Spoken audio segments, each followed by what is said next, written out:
फालतू बोलेगा रे, क्या रख रहे साला? चुप, फेंक दे। रुकिए, लीजिए, हथियार इनको दे दिया गया। और तो समाज और देश के लोग, आप समझना इसके बाद कि ऐसे लोगों का क्या इलाज करना है। अगर मैं जिंदा रह गया और ये सब मेरे साथ कुछ ऐसा गलत नहीं किया तो आऊंगा, तो फिर उसके बाद मेरे द्वारा भी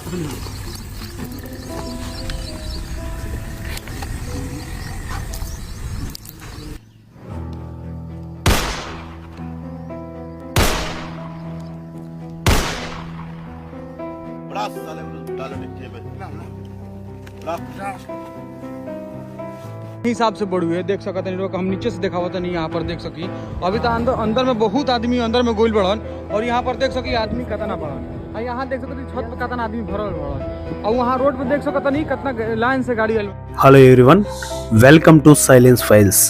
ఈరోజు మనం ఒక ఫైల్ అనేది ఓపెన్ చేయబోతున్నాం.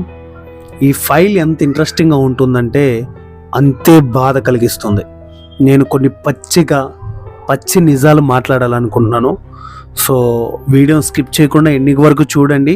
ఫైనల్ వరకు ఓపికతో చూసిన వాళ్ళు మీ అభిప్రాయాన్ని తప్పకుండా కామెంట్ చేయండి ప్లీజ్.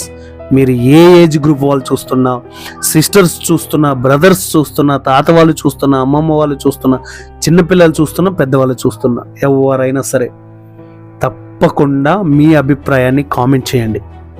లేట్ చేయకుండా టాపిక్లోకి వెళ్దాం. అంతకంటే ముందు మన సైలెన్స్ ఫైల్స్ యూట్యూబ్ ఛానల్ని సబ్స్క్రైబ్ చేయండి. పక్కన వస్తున్న గన్న సింబల్ పైన బెల్ నోటిఫికేషన్ క్లిక్ చేసి ఆన్ చేసి పెట్టుకోండి.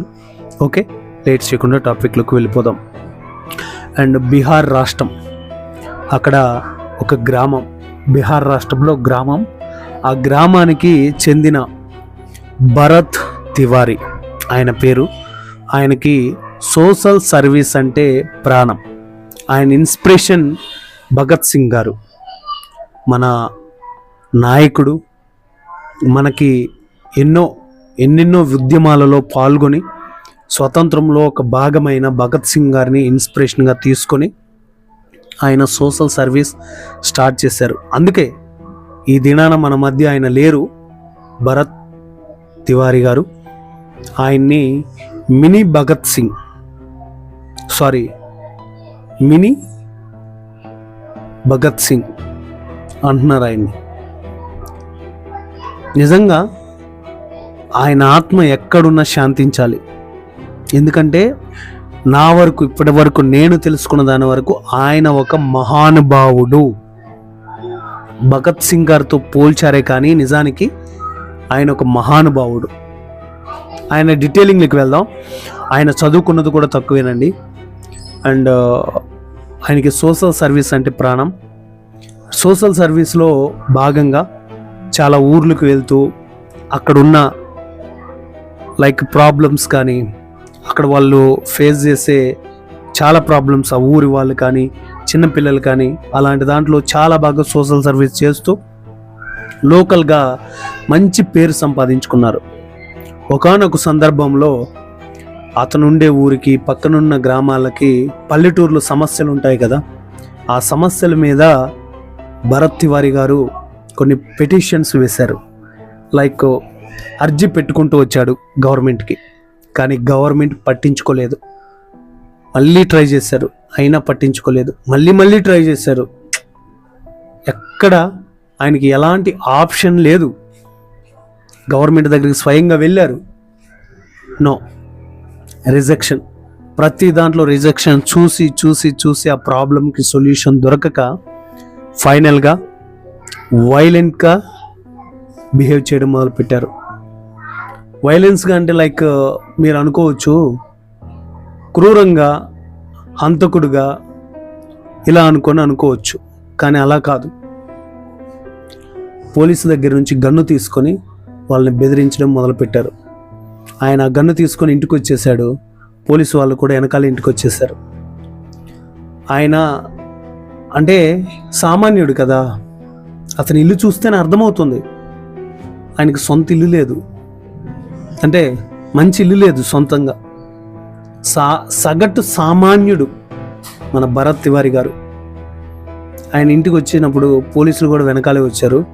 ఆయన దగ్గర ఉన్న ఒకే ఒక ఆయుధం ఆయన గుండె ధైర్యం. ఆ గుండె ధైర్యానికి భరత్ తివారీ గారికి హ్యాట్సప్ చెప్పాలి. సెకండ్ ఆయుధం వచ్చేసి ఆయన ఏదైతే లైవ్ పెట్టాడో ఆ లైవ్ వల్లే ఈ రోజున ప్రపంచానికి భరత్ తివారీ ఒక మినీ భగత్ సింగ్ అని క్లియర్గా అర్థమవుతుంది. సో ఆయన అలా ఇంటికి వచ్చిన తర్వాత పోలీసులు కూడా వెనకాలే వచ్చారు. చాలా పెద్ద ప్లాన్ వేశారు. ఆయన ఎప్పటికీ లొంగలేదు. మీకు ఎన్నిసార్లు అర్జీ పెట్టుకున్న ప్రయోజనం లేదు. మీరు ఆ సమస్యకి సొల్యూషన్ కనిపెడతారా లేదా, చేస్తారా లేదా, ప్రాబ్లం క్లియర్ చేస్తారా లేదని కూర్చున్నారు. ఆయన గన్ను ఇమ్మని బతిమలాడారు పోలీసు వాళ్ళు. లెక్క చేయలా. గన్ను పట్టుకొని సినిమాలో హీరోలాగా ఎలివేషన్స్ ఇస్తారు కదా, అలా నిలబడిపోయాడు హీరోలాగా. నా ఊరుకున్న ప్రాబ్లమ్స్ మీరు సాల్వ్ చేస్తే ఈ గన్నిస్తా. ఒకసారి ఆయన లైవ్లో మాట్లాడిన మాటలు వినండి. హిందీలో మాట్లాడారు. ఫైనల్గా మరి తల్లిదండ్రులు చెప్పారో ఏమో తెలియదు, కానీ గన్ను పోలీసు వాళ్ళకి ఇచ్చేశారు. ఆ లైవ్ వాళ్ళ నడుస్తూనే ఉంది. పోలీసు వాళ్ళకి ఇచ్చేస్తే పోలీసు వాళ్ళ దగ్గరికి వచ్చి తీసుకుని వెళ్ళి అక్కడికక్కడే చంపేశారు. నాకు ఇక్కడొక్కటి అర్థం కావట్లేదు, ఎవడ్రా మీకు అధికారం ఇచ్చారు ఒక సగటు సామాన్యుని చంపడానికి?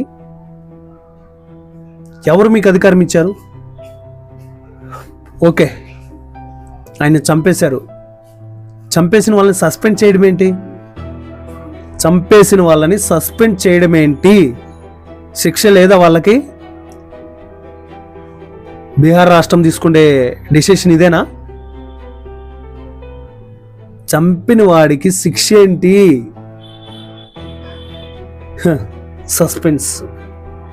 Suspension order. మళ్ళీ హ్యాపీగా ఒక 6 monthsకో సంవత్సరానికో మర్చిపోతాం, హ్యాపీగా వచ్చి జాయిన్ అవుతాడు. ఇది వాళ్ళ మైండ్ సెట్. మీకు ఒక కథ చెప్తానండి. ఒక అడవిలో ఆవులు ఎద్దులు ఉన్నాయి. ఒక చిరుతుపులో సింహము వచ్చింది. దాడి చేయబోతే అన్ని కలిసికట్టుగా ఒక్కసారి అడ్డం తిరిగితే పారిపోయింది. తర్వాత అది వేసిన పథకం ఏంటో తెలుసా? సింహమో పులో ఉంటుంది కదా, క్రూరమైన జంతువు. అది వేసిన పథకం ఏంటో తెలుసా? ఒక్కొక్క దాన్ని విడదీసి చంపింది. చివరికి కోల్డ్ చేసింది. చివరికి ఆ అడవిలో ఆవు ఎద్దు అనే మాట లేకుండా చేసింది. ఇప్పుడు ఆ సింహమో లేకపోతే ఆ టైగరు ఆ ప్లేస్లో ఎవరిని పెడతారో పెట్టండి, జనాలు మాత్రం ఆవులు ఎద్దులు. మీరు ఎటు తిరుగుతారు అనుకుంటున్నారా? తివారీ గారు చనిపోయినప్పుడు కొన్ని గంటల్లోనే 50,000 నుంచి 1,00,000 మంది జనాలు పోగయ్యారు. మీలో చస్తే ఎవడ్రా పోగయ్యేది? మీరు అది ఆయన కదా చేయాలి. ఆవేశంతో ఒక సామాన్యుడు కోపంతో మిమ్మల్ని కలవడమో ఇంకొకరిని కలవడమో చేయాలి కదా. మీరు గవర్నమెంట్ అధికారులు అయ్యండి, మీరు కాలుస్తారా అతన్ని? మీకు రూల్స్ తెలియవా?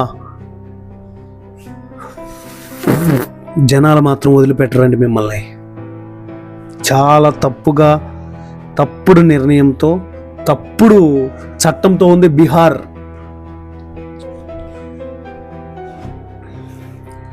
ఒకే ఒక్కటి గుర్తుపెట్టుకోండి ఫైనల్గా,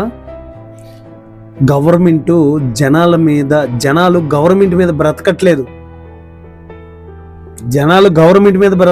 గవర్నమెంటే జనాల మీద బతుకుతుంది. గవర్నమెంట్ అంటేనే జనాభా, గవర్నమెంటే జనం, జనమే గవర్నమెంట్. జనాలు లేకపోతే మీరు పరిపాలన ఎవరి మీద చేయలేరు, ఏమీ చేయలేరు. సింగిల్ రూపీ కూడా మీ దగ్గరికి రాదు.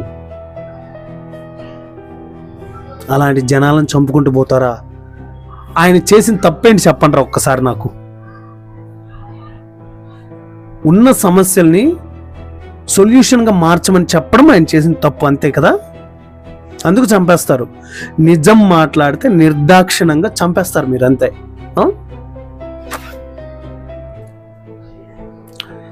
కరెక్ట్ కాదండి. మీరు చేసే పనులు, మీరు చేసేవి అస్సలు కరెక్ట్ కాదు.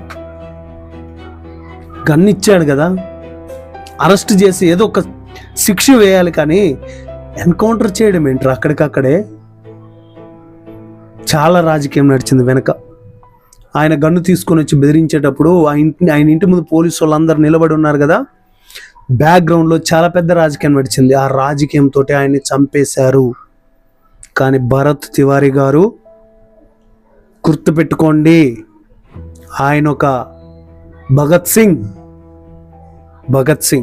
ఈ మాట నేను కాదు, కొన్ని వందల వేల గొంతులు అంటున్నాయి. ఒక మంచి వ్యక్తిని చంపడం ఏంటండి? ఆయన కోసం అడిగాడా? ఆయన సుఖాల కోసం అడిగాడా? జనాల కోసమే కదా అడిగింది. మంచి చేస్తే చంపేస్తారు, మంచి అడిగితే చంపేస్తాడు, మంచి కోసం పోరాడితే కూడా చంపేస్తారు. ఆ ప్లేస్లో మీరు ఉండొచ్చు, రేపు పొద్దున నేను ఉండొచ్చు. సొసైటీ ఎటు వెళ్తుందో, గవర్నమెంట్ ఏం చేస్తుందో తప్పు, చాలా తప్పు చేస్తున్నారు. జనాల మీద బ్రతుకుతూ జనాలను చంపుకుంటూ వెళ్ళడం అస్సలు కరెక్ట్ కాదు. చూద్దాం ఇంకా తివారీ గారి విషయాలు ఏమేం బయటకు వస్తాయో, బ్యాక్గ్రౌండ్లో ఇంకా ఏం జరిగిందో ప్రతిదీ మాట్లాడుకుందాం మన సైలెన్స్ ఫైల్స్లో. సో ఇది గైస్, ఈరోజు తివారీ గారి సైలెన్స్ ఫైల్ ఎలా అనిపించిందో కింద కామెంట్లో తెలియచేయండి. నేను మాట్లాడిన ఈ మాటలు కరెక్టా కాదా, ఇంకా మీరేమైనా ప్రశ్నించాలి అనుకుంటే మీ తరపు నుంచి ఎంత పెద్ద కామెంట్ అయినా సరే కింద కామెంట్ రూపంలో తెలియచేయండి. మీ కామెంట్ ఇన్ఫ్యాక్ట్ అనిపించి కరెక్ట్ క్వశ్చన్ ఇది అంటే దాని మీద కూడా వీడియో తింపుతాను. నెక్స్ట్ వీడియోలో మళ్ళీ కలుసుకుందాం. Thank you.